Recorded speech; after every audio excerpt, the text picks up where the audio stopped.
But you're tracking some IIFL securities note about the promoter action in some of these large companies. Oh yes, so they have basically put out a consolidated number as to what's happened in the NSE 500 companies in FY23 when it comes to promoters selling, promoter pledges, because there have been a lot of block deals, right? Nimesh has been alerting us about that. So they say that in FY23, in NSE 500 companies, promoters shed between 0.4% to 1.1% in terms of their own stake in the companies. Promoter holdings is down to 49.7%. That's on an average in these NSE 500 companies. That's a decline of 0.5%. This is by the year end. They have basically bifurcated it and segmented it into large caps, mid caps and small caps as well. For large caps, the selling has been to the tune of 0.4%. So in large caps, promoters hold 47.8% and they have seen a selling of 0.4%. Then we go to mid caps. Basically, that's where the highest selling was seen by promoters.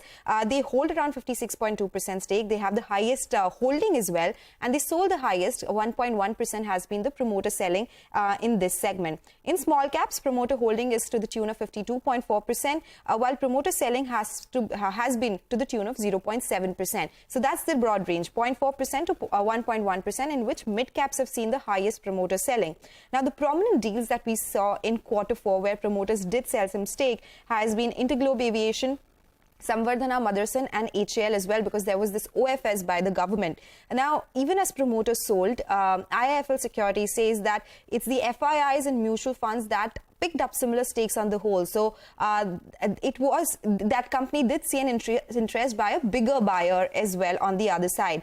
Vedanta and Adani Group sold down to deleverage and bring down pledges. So pledge shares have also been coming down for some of these companies. So let's take that forward, because promoter pledge in NSE 500 companies, it dropped marginally by 0.2% YOY to 2.6%, and small caps saw rise in promoter pledges. So this is one space where promoter pledges actually increased on a YOY basis in FY23.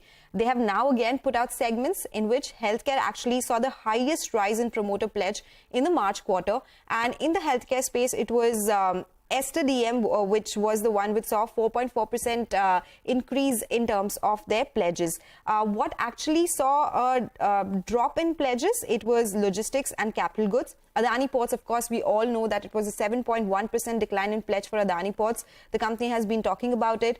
3.7% decline in pledge for CG Power and Triveni Engineering. So these have been some of the bigger names that IIFL Securities has been pointing out. So overall, the story has been that mid-caps have seen increased selling in promoter stake, and some of these companies have seen decline in promoter pledges.